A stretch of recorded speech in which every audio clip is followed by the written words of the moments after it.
For Honor is a game that really stands out on its own for its uniqueness and gameplay, with Overwatch levels of character choices and fashion that rocks to this very day. In the year 2024, even though it's almost over now, that remains to be true to the point of insanity. However, it's been a good long while since I have done a proper video on For Honor, so let's get into a little bit of history. For Honor is an online multiplayer game that has you playing as one warrior or hero, I hate that by the way, in 5 different factions. There is the Knights, which consist of two vanguards and 2 assassins, I believe 3 hybrids, and 2 heavies.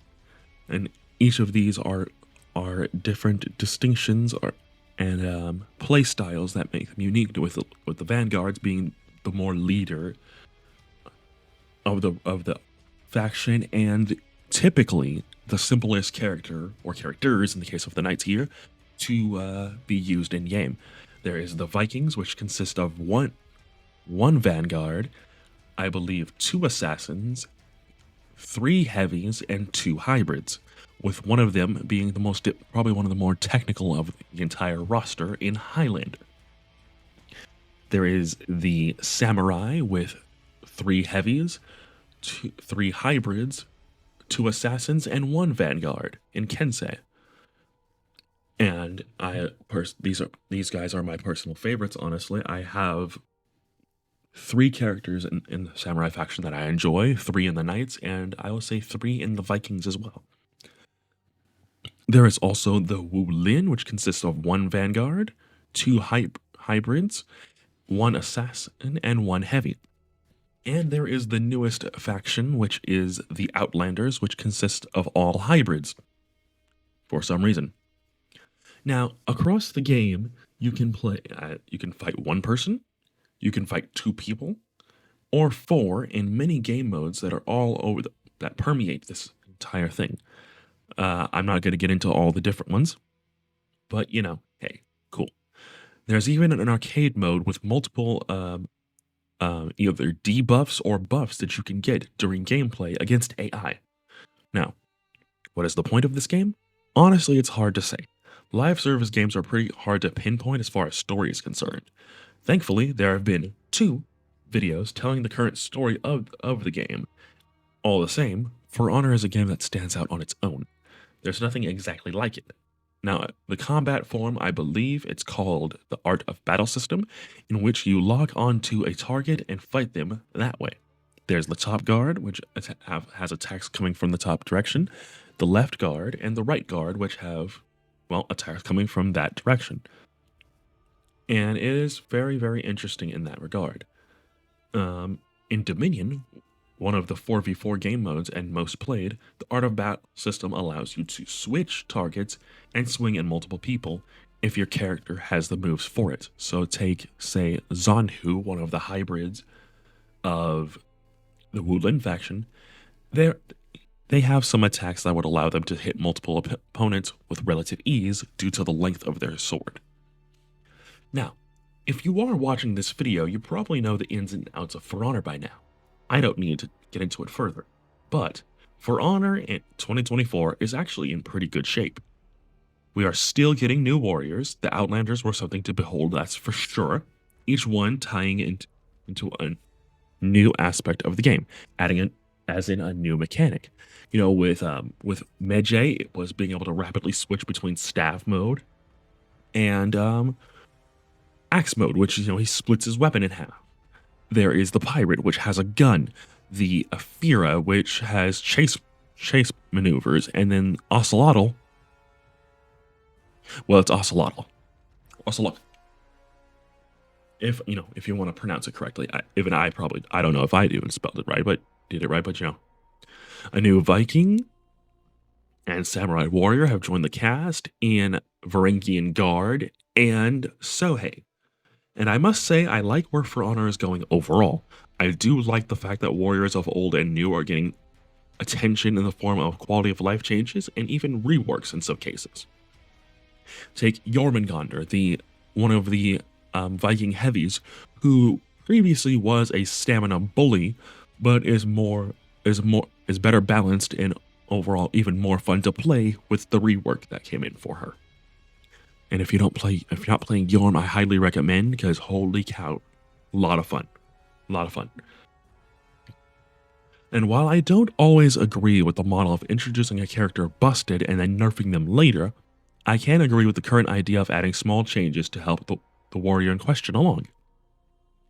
Though if I were to say one thing that definitely is in dire need of some changes for sure overall, it is the cosmetic system.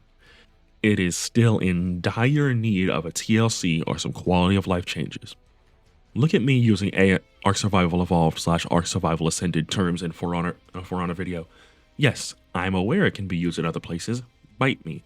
Seriously though, cosmetics are a joke. It's been stated many times that once you reach a certain reputation or prestige, I'm looking at you COD players, it should be relatively easy to get new armors and such.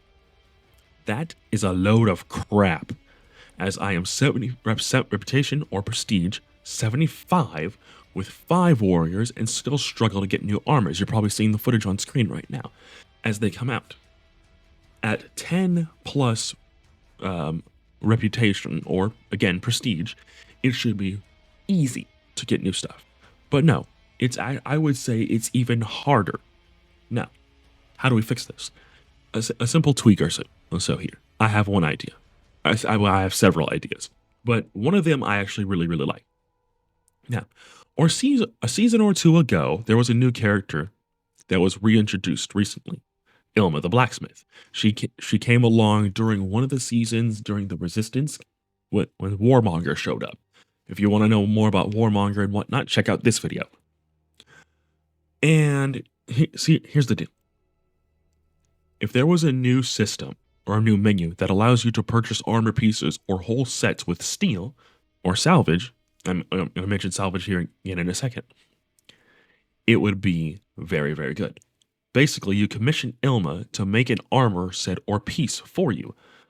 I would also suggest, if not that, use the Overwatch 1, or possibly 2, I haven't played Overwatch 2 yet, the model of auto-deleting duplicates that you already have unlocked. So if you already have, say, the Spectral Slayer set when that event comes around, and if you already have that armor set, the system will automatically scrap that one, and then you get steel back, or something to that effect. The more reps you have, the easier it should be. In fact, why not also use the salvage as the currency, seeing as you get so much, and what do you really use it for outside of increasing armor rating and XP boosts? These are just a few changes that would help the cosmetic system specifically in a very big way. Now, I could sit here and all day long and state the things that For Honor should bring back. That would be a very long video. By the way, it's the PvE game modes. That's one fix addition I would definitely like to have. And you can even put them in the arcade mode that literally everyone has access to now, because you had to buy the Wulin Pass, I believe it was, in order to play the arcade mode. But you can just go ahead and play it right off rip when you get the game. So that's fantastic, actually. I like that change. Now, I would very much like to fight Astria, the current villain of For Honor, as Warmonger myself, and so on. I know we just got Emperor's Escape not too long ago, but still, I feel like the devs have forgotten that there is a PvE community within For Honor. There's a good chunk of folks that mostly play the arcade mode and the PvE event game modes as well. Even AI matches. Heck, I play Breach AI because it's easy XP and also a good warm-up for later matches. It's also a good way to get background footage for videos like this one. And while I do dabble into the PvE of For Honor from time to time, the PvE aspect matters too. The whole Resistance thing after Warmonger's arrival being a good example. Heck, I made an entire video on how actually important Astria's arrival is. That video I mentioned earlier, I'll pop it up again on screen. I would like to see more emphasis on the PvE side of this game. It's really cool, and I feel like there's a good chunk of community that would get behind it. Now, adding this in is the newest season that just dropped, and I have much to say. First of all, the pros. Let's get into it. The Zanhu skin. It's nice. It's really good. I actually really, really like it. The Lawbringer roll catchers are also really, really, really good. I had fun with that, even though I didn't really use them that much. When I did, it worked. I was able to catch up with people. I mean, sometimes it was blocked, unfortunately, but it's cool. It's cool. I feel like it's definitely a good change for Lawbringer. It does look a little funky, not gonna lie, in some places, but hey, it works. It works for him, and now the absolute bastion that is Lawbro finally has a way to catch up with people that try to run from him. Which, fair, it's Lawbringer. He's huge, an absolute tank of a man. I would run too. Now, Sohei's buff, the newest addition to the Samurai cast. While I didn't play with him just yet at time of writing the script, it looks solid. I was watching a teammate fight with him, and it does look really, really good from what I saw then. I'll have to check it out myself. I have checked it out myself since then, and it looks really, really cool. The battle pass and things are really nice, of course. The armors are good too, from what I've seen.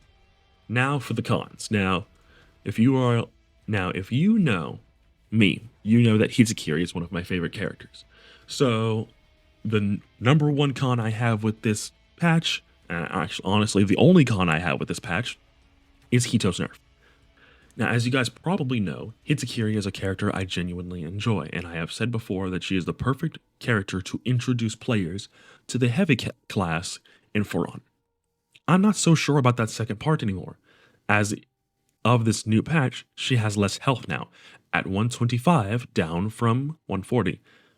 40 health, which, by the way, most of the heavy class characters, or the tanks, if you want to bring Overwatch terminology into this, have 140 health, with the exception of Jormungandr at 130. Now, Hitsukiri now has less stamina, which honestly isn't a big deal for me. Neither is the range of the heavy chain being smaller, which, by the way, it's called Endless Myriad, I believe. I'm not looking at like the Wikipedia page for Hito right now, so I couldn't tell you. But she now has the lowest health of any heavy and now has the exact same health as the Samurai Vanguard, Kensei. Kensei, of all characters. I would have matched her with Yorm at 130 health at the very least. Now, Hito has always been a divisive character in the first place. On release, she was an absolute menace to everyone. The loss of her hyper armor, at least the first time, or under interruptible stance, and her tier 4 Senmon getting nerfed, both of those things were a bad change. Not the armor actually, scratch that, not the armor on the heavies and lights, that one was fine. It was everything else that I took issue with. Now, the rework fixed a lot of these problems in having all of her heavies and kick/sweep maneuvers flowing into each other. Now, that was one of the best changes, along with the restoration of some of her hyper armor from before. It's not as much as she had on release, but it's enough to where she has her rollback as being able to trade with opponents. Those things were good and tasteful. Those were tasteful changes. However, I cannot look past what this season just did to her. I hate that one of my favorite characters keeps getting the nerf hammer like this. Lol, considering Yorm is one of my other favorite characters. Every time I see her pop up for the patch notes section on the Warriors Den, which is a somewhat reoccurring thing where the developers go live on stream and showcase things that are coming into the game, which, by the way, I think more dev teams should absolutely do this. This is really, really good. I just panic for just a moment, because this is a character who is great in her simplistic design. It's literally just a player base not adapting to how she works and complaining about it. If you're going to nerf her health and all that, what are we, the Hitsukiri mains, going to get in compensation? How's this for an idea? How about restore Senbon to being the one-shot killer that it was before? Just dodge it. If you want to avoid it, just dodge the darn thing. Or in BP's case, flip it. Can we tell that I very much care about Hitsukiri? I mean, to be fair, her mask is part of my logo. So, of course I care about her. So that's all I really had to say about the new season. Oh, by the way, I know I don't play her at all, but Nuxia's changes do look good. Check out this Havoc video if you want to see that in action.